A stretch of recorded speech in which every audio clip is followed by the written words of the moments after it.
What if the hardest part of being a new veterinarian isn't the medicine? In this episode of Leading Out Loud, we dive into the powerful connection between mentorship and psychological safety in veterinary medicine. Joined by Dr. Dani Rabwin, founder of Ready, Vet, Go, we explore real challenges early career veterinarians face, why the transition into practice is about far more than medicine, and how leaders can create environments where people feel safe to learn, ask questions, and grow. Welcome, Dani. It's good to see you today. Good to see you too. Thanks for having me. Yeah, for sure. Well, I had to reach out when I saw you post about psychological safety and then just knowing some of the conversations we had in the past. I don't know if you've heard, but practically every episode, psychological safety keeps coming up on this podcast. And I was like, we need to just devote time specifically to this.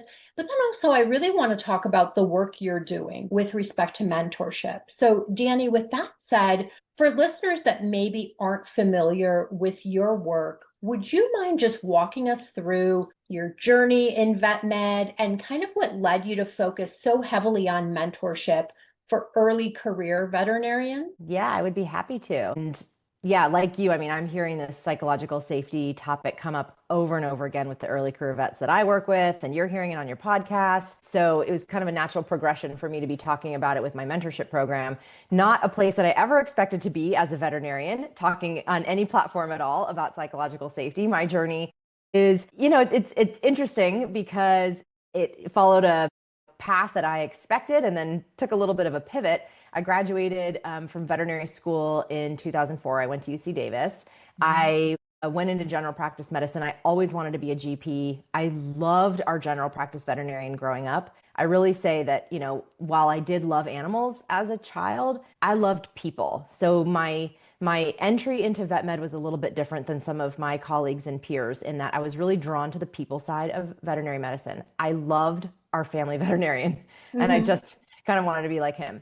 So I went to UC Davis and I graduated. I went to Michigan Veterinary Specialists for a small animal rotating internship. It's a Blue Pearl now. It was wonderful. I went there because they were really very supportive of my general practice ambitions. I didn't feel pressured to go into specialty practice, and they fully supported that. So that's why I ended up selecting there and went into general practice and worked in GP and emergency at a couple of different practices. My very first job after my internship, I had incredible mentorship, and it really shaped my career. I worked for my original boss for 8 years. He is still my most trusted mentor in my life. I learned a lot from him, and a lot of what I teach in my mentorship program came from what I learned from him 20 plus years ago. My career took a bit of a shift in the summer of 2020 when I was at a practice where I spent many years working very happily as an associate general practice doctor. And we brought on a new grad. She was a 2020 UC Davis grad. And at the time, the practice owner where I was working, he had always been really the main mentor for any early career vet that was brought on. But he was moving out. He was getting ready to sell his practice and move into a semi-retirement phase. And we decided that I would be her official formal mentor. And I had always done informal mentoring. I had always really loved it. But this was my first kind of real formal relationship where I was actually compensated financially and time was set aside for these mentoring relationships. And so we had an amazing relationship. Her name was Dr. Katie, and Dr. Katie had friends who were out in practice, classmates of hers, who didn't have as robust a mentorship experience as she did. And she said that they had questions that they wanted to ask of me. And this was pandemic summer 2020. Everyone was getting used to being on Zoom. We decided to form this impromptu Zoom group. And I found myself facilitating this group of a bunch of new grads. And then other vets heard about it and they joined. And I thought, this is really incredible. A lot of the mentorship support that new grads need can be done remotely, and it doesn't need to be done on the ground in the moment. And it also is very heavily non-clinical.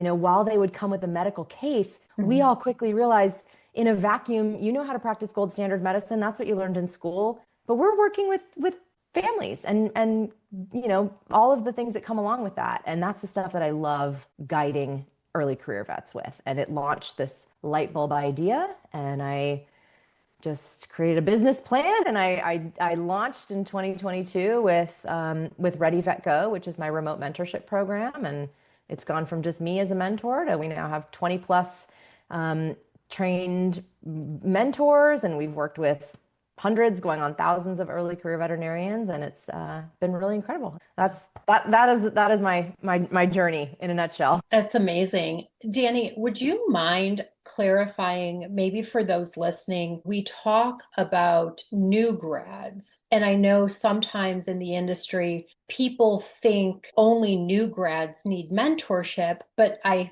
heard you mention early career veterinarians, meaning perhaps they're not a new grad, but they're a year or two out. So I want to clarify with your business model that this is open to more than just a graduate. Exactly. It's such a good point. I think we do tend to think of new grads as the ones who are needing mentorship. That's who we're talking about in many situations. But veterinarians, I would argue, really at every stage of their career need mentorship. Our program, Ready Vet Go, is really focused very heavily on early career. I would say that 0 to 4 years or 5 years out of veterinary school is kind of the sweet spot for people who get the most out of our program. But, I've had vets who want to join Ready Vet Go after being out for 5 or 6 years. Maybe they've taken an extended leave for whatever reason. I've had people who were in equine and transitioning into small animal and felt like they needed more support. I had somebody who was a pathologist for over a decade,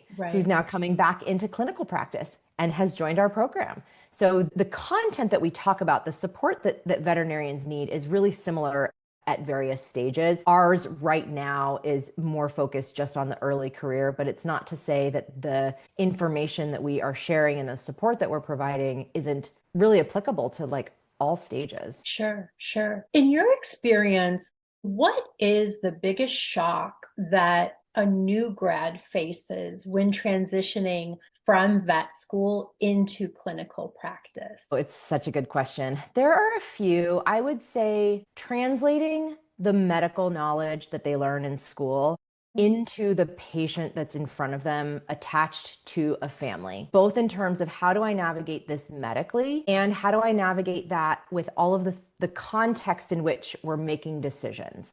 I find that in a vacuum, like I said, veterinarians, they know how to treat most things based on what they've learned in terms of like gold standard care. And that's just not the reality of a lot of the cases that we have.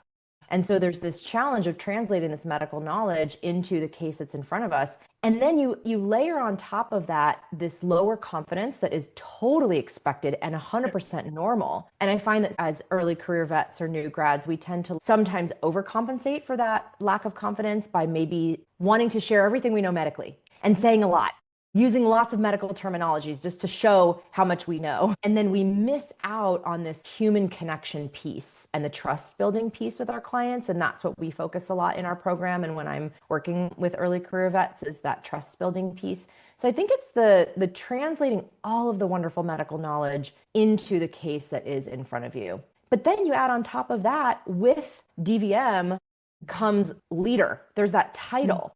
And that is something that I think is wildly unexpected for a lot of new grads, that they don't necessarily understand, oh, I'm in a leadership role now too. Yeah.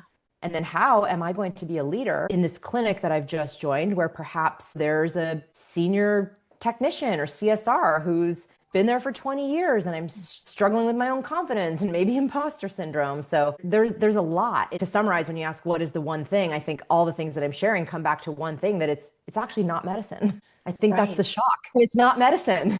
And that's the thing that I think is very unexpected. Yeah, that's fair. When you think about it, it is that imposter syndrome that you discuss, right? Because they have the book knowledge, they know what they're doing.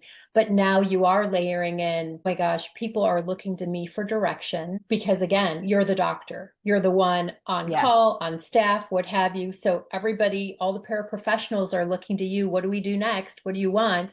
But then also, I would imagine developing and learning your own bedside manner with the pet parents, because in vet school, you don't have as much exposure unless you're in a teaching hospital, of course. And so there's a lot that they're juggling and they're fresh out and trying to just get their sea legs about them. Exactly. It's all of those things that you just mentioned that you know from having spent so many years in clinics. Sure. So yeah, all of those things are the struggles that I think are a little bit unexpected. One thing I kind of want to zero in on with you is that concept of psychological safety, because again, it just naturally has repeatedly come up in my own conversations with other professionals.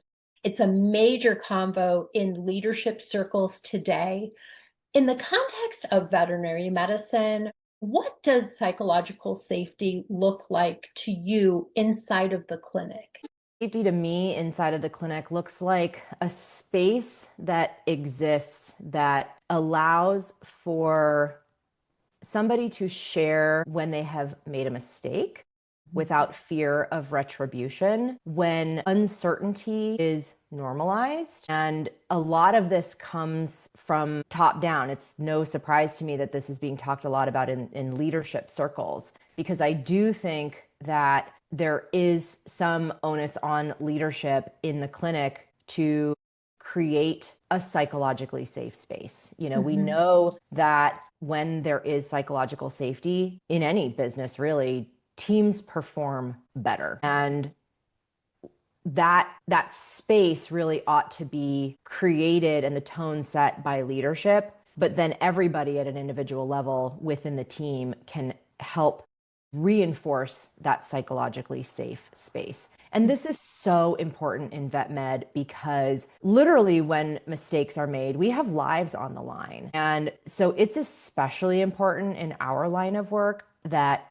we have psychologically safe spaces. So I think it's important both in terms of medical care and also in terms of coming back to mentorship, supporting new grads and early career veterinarians by letting them know mistakes are going to be made and we're here to support you. And there will not be retribution if you come to us having made a mistake. And this is challenging for some mentors and some people in leadership positions to really embrace. And I do see that having a negative impact on the mentees that I support when they are working in an environment that maybe doesn't have the most psychologically safe space. From your experience, what are some subtle behaviors from leaders or senior doctors that might unintentionally destroy psychological safety for a newer graduate? Oh my gosh, this is such a good question. And I don't think there's like malintent necessarily. I think Sure. people sometimes say things without realizing what effect that is going to have on a colleague or a coworker. One thing that I hear a lot from the early career vets that I work with is that there isn't a lot of wiggle room in case management for cases to be worked up or treated differently than their mentor. So that's one of the negative consequences I see. One of the negative things that I see is when a mentor or a leader during case rounds, if a mentee is coming to them and running a case by them, questioning why they might have done something differently than the mentor would. Yeah. When I work with mentors, I impress upon them our role as mentors is not to create mini-me's. This is an art. Veterinary medicine is an art.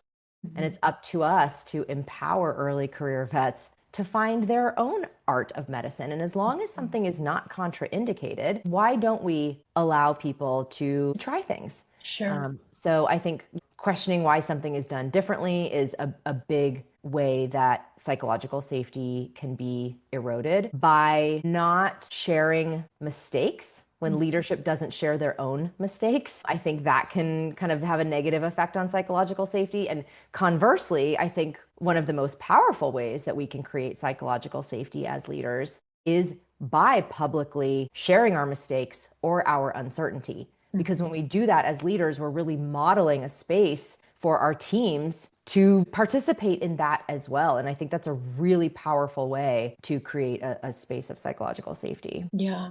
And, having been in the field, I can appreciate how challenging it can be to mentor another individual while you're actively triaging your own cases and Yes. workload and what have you. And particularly perhaps the setting as well, right? So a general practice versus an ER setting where maybe the pace is even faster and you have patients coding on you left and right. And so it's like you have to move, right? And that's actually one of the hospital settings I started in as a technician was emergency. And I think back and I remember, you had some people that were willing to take you under their wing and answer your questions. And you felt that's, now I know it was psychological safety where I just wanted to double check to make sure that what I was doing was going to be safe for the patient. And then you have others where it's even like the nonverbal or the huffing where you feel like you're an inconvenience to approach them. And you're like, I just want to ask a question. Yes. And what damage does that do, not only for you as the technician who is feeling uncomfortable or even afraid asking a question? We could take that a step further and play that out to, how might that trickle down to affect our patient care? Because ultimately we are in the service of patient care in our clinics. And if somebody isn't comfortable running a drug dose by you or an anesthesia protocol, or perhaps I did something that, maybe I administered something that I wasn't supposed to, these things happen. Yeah. And if we are operating in an environment where we're not comfortable or we're shamed or humiliated for expressing that, we're going to keep it silent. And then silence is going to backfire and ultimately have an effect both on us as the individual, but ultimately on our patients as well. Yeah. And I think your experience is pretty common. I think so too. Yeah. Unfortunately. I want to ask you this, just considering those that might be listening, because we keep throwing around the term mentorship. And I think even in vet school today, people graduate and there is almost an expectation of, oh, do you offer mentorship? What does good mentorship look like, right? Because it's one thing to say, yeah, we offer mentorship. Yes.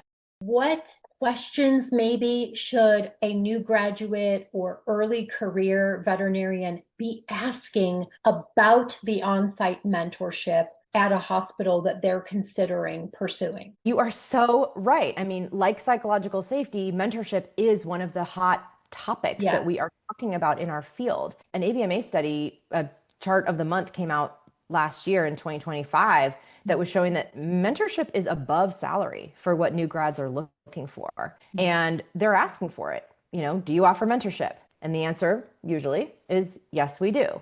And yet we know that the turnover rate of new grads is really high, much higher than the average in our profession. Depending on the studies that you're looking at, anywhere from like 30 to now they're saying 44% or more of new grads leave their first job within 12 to 18 months. And usually when they leave, the reason that they cite is lack of mentorship. And yet they were promised it. And usually you'll have the practice owner or practice leader, they're often surprised saying, but I was offering mentorship. And the new associate or the early career vet is saying, but I wasn't receiving it. And I think that this really is just a reflection of like mentor-mentee disconnect that, like you were alluding to. We're not asking the right questions. We're not writing down the answers, and we're not putting things in place that make sure that the mentorship agreement that we've decided upon can actually be implemented. So I think having something like a mentorship agreement is really helpful, because when you ask, what does good mentorship look like? I think it varies from person to person, because each new grad is going to have different needs. And the mentorship might look different for them compared to the next person. Practice owner, practice leader might have an idea of what they think mentorship looks like. And, in the old days, mentorship might look like talking about a case when you're passing each other on the treatment room floor. Mentorship might look like me calling you into surgery when I need help. These are the things that a lot of us are very comfortable with when it comes to mentorship. It's the other stuff that is kind of missing, the more juicy, kind of gooey things that I like to talk about that we really need to have with mentorship: psychological safety, trust, those things. Those are not things that can be built when we're passing each other in between cases on the treatment room floor. So I think, the onus on that mentor-mentee relationship needs to be equal on both the mentor and the mentee. So as somebody is looking for that first job, to really think about like, what do I need? What does mentorship look like to me? And then verbalize that and ask for what you need, and then write it down and have a fluid mentorship agreement document. I don't usually recommend it be put in a contract because it's hard to change legally that way, but just have a document that is fluid, that you're going to revisit periodically, and then to carve out actual time, meaning block it off on the schedule for mentoring conversations to take place. And at the beginning, those could be daily, they could be weekly, and then we can spread them out so they're happening less and less frequently as time goes on, based on the needs of the mentee and the rate at which they're feeling comfortable moving on. But carving out that time, because I feel like that it's very easy in a busy veterinary clinic to have good intentions and then not have those meetings happen. Yes. Creating space even outside of the clinic, maybe blocking yourself off and taking a walk, or going to a coffee shop, or going to somebody's home, or just creating space that's uninterrupted time for having mentoring meetings, I think is really, really important. Yeah. As you were talking, I think I had a PTSD moment of what mentorship looks like back in the day, because I kept thinking, or leaving you alone to cover a shift by yourself. And it's like, oh no, we mentor, you're good, you got this. And you're like freaking out because nobody's around to help you. I agree with you that I think people genuinely have good intentions. Like, even for, let's say, a clinic owner, when they're saying, yes, of course, I'm going to mentor you, they mean it. Yes. But to your point, I do think an agreement makes sense, because that helps highlight expectations. And then I almost wonder, what are your thoughts? This just kind of came to mind just from more of a leadership perspective with employees of, we say, don't do one annual review. And by all means, don't save all the issues till that review to say, oh, and by the way, you do this and this and this, and I kind of want you to change that. And the person's like, I had no idea. Yes. Do you think there's any value in either like a quarterly or biannual check-in between the mentee and mentor about the program itself, versus not the mentee of how are you doing, but how is this mentorship program looking? I think that is a great idea. And I do know some places that do that. Usually it's at like the end of the established mentorship timeframe, 6 months or a year or something like that. Right. But I think having them during, so that they can be adjusted if needed, is really, really important. And, there might be a space for looping in people who aren't just the mentor and the mentee. Again, talking about, a space of psychological safety. If that space isn't created between the mentor and the mentee might not feel comfortable sharing, this program really isn't working for me. And they might feel more comfortable with somebody who's outside of that mentoring relationship to be able to give that type of feedback. But I think that's a really wonderful idea. And I think it's also good for, when you're talking about this experience that so many people have. I've heard stories like the one you just shared, where at their annual meeting, we're being given all this feedback from something that maybe happened 6 months ago that they don't even remember. I hear that all the time. I think, again, for mentees to really understand how they like to receive feedback and then communicate that. And that is not something that we really talk about. It's certainly not an exercise that we do in vet school to understand how we like to receive feedback. But, there are some people who like to receive feedback right in the moment. And it's okay if there's people around. And then there are others who, if they receive feedback right in the moment, and that moment was in the treatment room surrounded by their team, they would just, be mortified. So really understanding that and sharing that with the mentor, do we want to receive feedback daily or weekly or by email or in person? Kind of understanding that about yourself, I think, can be really helpful. And those, quarterly or biannual meetings where we're checking in about the mentoring relationship or the mentoring program, I also think is a really good idea. Sure. I mean, I think that's the thing. Again, everyone has the best intention. I think, unfortunately, many do fail to deliver what was promised or really what's even being expected. And then to your point, we have such a high turnover rate that what I don't want to hear, which I do today, is the mentor saying, well, why bother, because they're just going to leave. And it's like, well, no, we want to provide a platform for them to thrive so they stay, and so that all of your time does feel like it wasn't for nothing. That's exactly right. I mean, if we meet the needs of our mentees, we are going to see decreased turnover. Yeah. And I know this from my work with Ready Vet Go. What I like to share with clinics is that they are also not expected to provide the entirety of a mentorship program on their own. Mm-hmm. Part of the reason that we have really grown is because many clinics and large corporate groups who have internal mentorship programs realize that that is sometimes not enough. We know that graduates from our program, even if they're in a clinic that has a robust mentorship program, if they utilize Ready Vet Go as a way to support their mentees in addition to what they're providing, turnover is significantly decreased. Data's coming in for the last couple of years, and we're looking at 90 to 93% retention at clinics and corporate groups for groups who utilize both their internal programs and us as an external resource, because sometimes we can create that space of psychological safety, and we can be just a little bit removed and still be there to bond the new grad to their clinic. Yeah. For me, a big part of my mission is to decrease turnover of, early career veterinarians. I just think it's so much better for morale and for the profession and for the clinics and for patient care if we can have a new grad stay in that first job for a little while, for a few years. So people do not have to be expected to provide all of these resources just on their own. There are external programs that can help support that.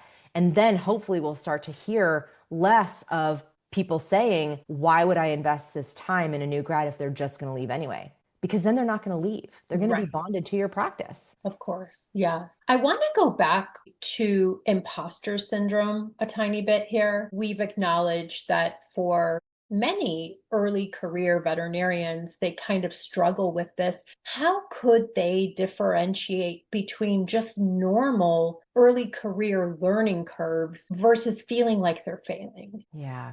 I think talking with peers and colleagues is so important. Being a new grad can be very isolating.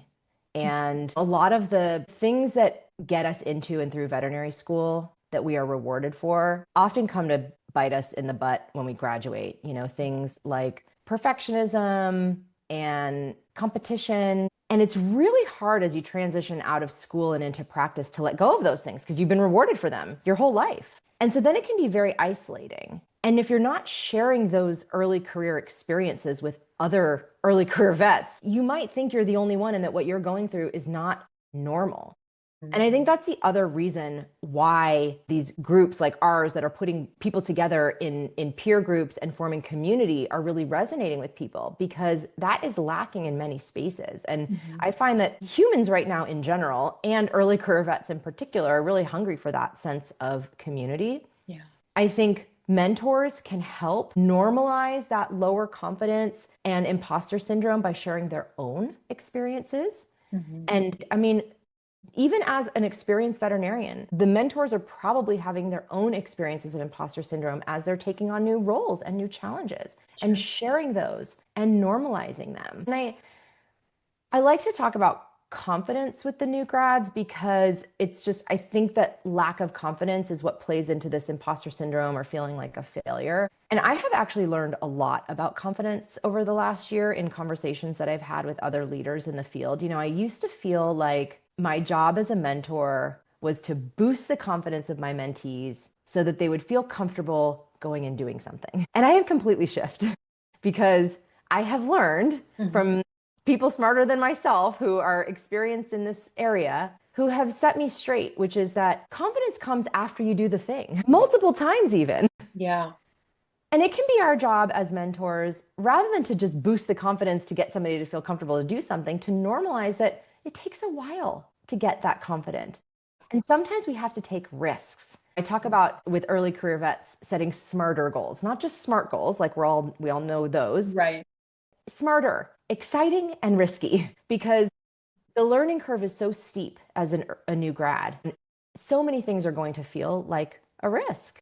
Yeah. And they are. And knowing that we have the foundational skills from vet school, we know medicine, we understand physiology and anatomy and tissue handling techniques, and knowing that we have to do something for the first time in order to feel comfortable doing it. And then the confidence will come.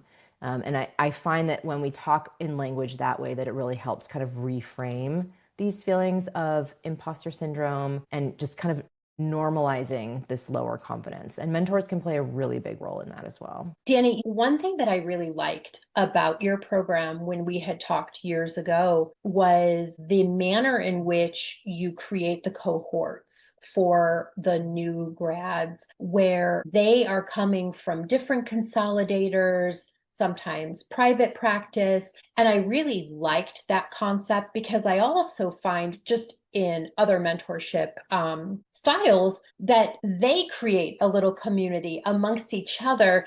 And I almost feel like that helps them reduce the imposter syndrome they're feeling in their own practice, because now they have friends in the cohort that are like, oh yeah, me too. That totally happened. I totally freaked out. Are you still doing that kind of method with them today? Yes. And that is a big key to the success of this program. And I remember that you were like an early adopter of that idea, which I just loved. And people are coming on board more and more with that. It is imperative, I think, first of all, that we put people in groups with community, but that they be mixed.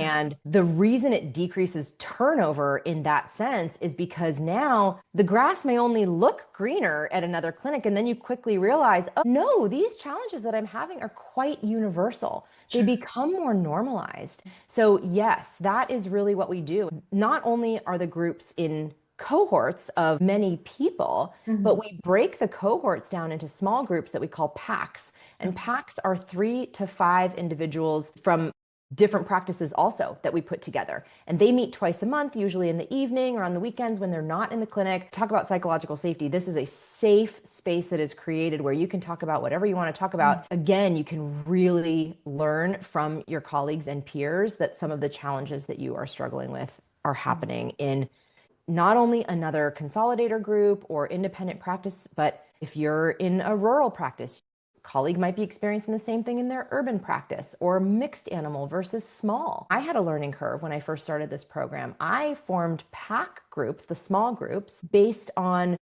those differentiators: rural, urban, mixed animal, small animal. That is not what the mentees wanted at all. They wanted to be mixed together. They wanted the support from their whole peers. Really what they wanted was to be matched based on their time zone so that their meeting times aligned. That's And that's how we match them now. And it's been very, very successful. But yeah, you are correct. And you were definitely an early adopter of that vision, because it does make intuitive sense. And that has proven to be true. That is the feedback that we are getting, really. That's great. I'm always from the perspective of, if you're coming from a place of fear as a leader of, oh, well, they're going to go somewhere else, then that's on you for your culture, right? Where I agree with what you said, the sentiment around they all experience the same things for the most part, consolidator versus consolidator. There's similar concerns, similar positive upside, what have you. So I personally didn't think there was a risk in them being mixed. I really do value that. If a practice owner or medical director is listening today, in your opinion, what's the first thing they should change tomorrow to better support an early career veterinarian in their clinic? If they have an early career veterinarian in their clinic right now, then I would encourage them to have an open conversation with them, to check in. I think it's so easy to think that the mentorship you are providing is the mentorship that is being received on behalf of the mentee. And if we don't ask, we're not going to know. So I would recommend some dedicated space and time to sit down to have an open conversation. The other thing I recommend is, in a mentor-mentee relationship, if you don't feel like there is a psychologically safe space created, or you don't have a lot of trust between the mentor and the mentee, or even if you do, the number one thing that I think you should do tomorrow as a mentor is figure out a way to share with your mentee the biggest mistake you ever made. For me, that mistake resulted in a patient death. And it was a lot of shame that I carried for many years. And I only started sharing that mistake after doing this work around psychological safety and trust building between mentors and mentees. And I found myself asking mentors to be vulnerable and share their biggest mistake with their mentees. And I realized, oh, I actually have one that is so shameful to me that I didn't even really share it. Share that one. That's the one you want to share, because I am happy as a practicing veterinarian. I'm still in clinical practice and I love going to the clinic every day. And I have made a mistake. I've made more than one mistake. And this is a really wonderful way for mentees to see that someone they admire, respect, trust, and is maybe happy or at least satisfied in their career has made a mistake and is where they are today. And that is extremely powerful. I just had a mentee of mine who was actually traveling out here to the Bay Area where I live, and she's in the Ready Vet Go mentorship program. And I got to meet her in person, which was really fun. We went to dinner when she was out here, and I was asking her about her experience in the program. And she said that she had one of the most amazing experiences in her PAC meeting, that she came to the meeting having made a mistake, and she didn't want to talk to anyone about it in her clinic because she was so embarrassed and sad about it. And she came, and there were tears, and she shared her mistake. And the mentor, the PAC leader, said, "I've done that twice." Oh. And she said it was just like, what a relief. And I think perhaps because of these things that I hear over and over again, this is why I think one of the things you can do right away that costs you nothing is to share that mistake, and then to have the open dialogue about how they are experiencing their mentorship relationship. Yeah, that's huge, especially because I can appreciate, like, as somebody in your position, right, that has this whole organization of mentorship that you've created, to hear that a mentor has made a mistake, because I'm sure you have them on a pedestal. And it's like, oh my God, they're human too. And by all means, if it's a similar mistake, then you're like, okay, maybe it's not the end of the world. And this can happen in medicine, as we know. Yes, exactly. And you're so right. We do often put people on pedestals, and we're all just human. We've made mistakes. You know, we might look like rock stars in the clinic right now, but we were new grads once also, and we're still making mistakes after decades. So yeah, it's a really good point. If you could give one piece of advice to a veterinarian who's graduating this year, what would it be? Well, my biggest piece of advice is have fun, because vet med is the most fun profession ever, and we are so lucky to be able to do it. And I feel like that message does get lost, because vet school is hard, studying for and passing NAVLE is hard, jumping into a new clinic is hard, and I think we lose sight of the fun. And so I would encourage them to remember that it's fun. Think about their why, what got them into vet med in the first place. Yeah. I would encourage them on day one to start keeping track of their wins. The small wins are going to far outnumber the mistakes. And yet, because we're human and because we're veterinary professionals, we are going to remember the mistakes more than the wins.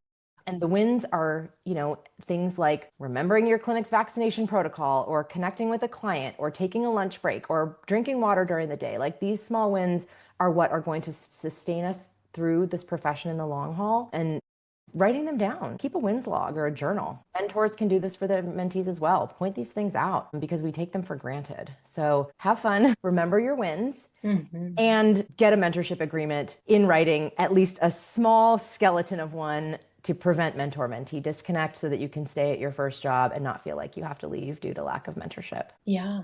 And I suppose really think about what you want in a mentorship relationship as a mentee, what's important for you. And like you had said earlier, how you want to receive feedback, like creating all of those boundaries. Yes. Thinking about what you want. Take accountability of your own mentorship journey. You know, for so long we have put the onus of the mentoring relationship on the mentor. Yeah. And that is not fair. I mean, it needs to be on both. It is a mentoring relationship. You asked me earlier in this talk, like, you know, what makes good mentorship? And I said it was individual, but truthfully, there is a definition that I like. It comes out of a mentee skills training that came out of the Western College of Veterinary Medicine in Saskatoon. And we have a little adapted version of it on the website. You can take a course. It's free. It's a mentee skills training course. But the definition that they put out is that mentorship is three things. It's an intentional, collaborative, consistent relationship. And the collaborative part is key. It's both sided. We cannot put all of the onus on the relationship on the mentor. So really digging deep, thinking about and being honest with yourself about what you want in a mentoring relationship and how you like to receive feedback, I think are really important. Yeah. Lastly, given everything you've learned mentoring these early career veterinarians and new graduates, what advice would you give leaders who truly want their clinics to become a place where young doctors can thrive and not just survive? I think in order to do that, leaders really need to set the stage for creating an entire culture of mentorship. And that is a way to have everybody thrive and not just survive in the clinic. We can't have just the leader embracing mentorship. This is a clinic-wide endeavor. And when a leader sets the tone for and sets up systems in place that protect mentoring and mentoring relationships, it will infuse throughout the clinic. And so I think there's lots of resources for mentors. What you're putting out into the world is a really important resource. There are a lot of amazing resources that are available for leaders to embrace a culture of mentorship. And that, I think, will have an effect on these early career vets and the team as a whole. I couldn't agree more. And I feel like a broken record because I constantly go back to clinic culture. Culture. Yes. Right. It's either a clinic elevator or a clinic killer. And I've seen it so many times. So, to kind of layer in on top of what you've said, I feel like those leaders that are able to create what I would call like a culture of curiosity are the ones that win in the end. Because by that, I mean, we seek to understand when there's maybe miscommunication or doubt, but also we're open and receptive to questions. And we don't take offense where a newer person in that clinic could say, oh, well, why did you do it that way? They're really just curious. Why did you do it? It's not judgment, right? Where in some clinics, it's like, well, because we always do it that way. No, Yes. I'm just trying to learn. Yes. I love this idea of a culture that is like with a foundation of curiosity. Yeah. What can happen in that space is that we don't just embrace it in the treatment room. We're then modeling for these new grads how to embrace curiosity in the exam room. Yes. This is a whole other podcast topic. Yes. But you mentioned the judgment piece. That is not just judgment within our teams. That judgment extends to our clients. And when we can shift the way we communicate with our clients, we can really knock down some of that judgment as well. So modeling curiosity from leadership to our teams will extend to the clients and then will extend to that patient care. Because ultimately, we keep coming back to that. And so it really has such a positive impact. We'll pin that. That's another episode. Love it. Love the curiosity. It happens. We have these wonderful conversations and then we're like, oh, there's 3 more episodes that we could off of this one. Yeah. Well, Dani, I could literally keep you here forever. I appreciate all of your insight. And beyond that, I appreciate what you're doing for the veterinary community, that you saw that gap, you went in, you embraced it, you created a solution that helps supplement this type of mentorship support at any clinic, be it private, consolidator, rural, urban, what have you. So thank you so much. Of course, I will include all of your links for anybody that's curious and wants to check it out. But I really do appreciate your time today. Thank you so much. I feel the same way. I could talk to you all day. I love what you're doing. I'm so excited to see what comes out of all of your dissertation work and what comes next. And thank you so much for the invitation. It's been really, really fun. It was fun.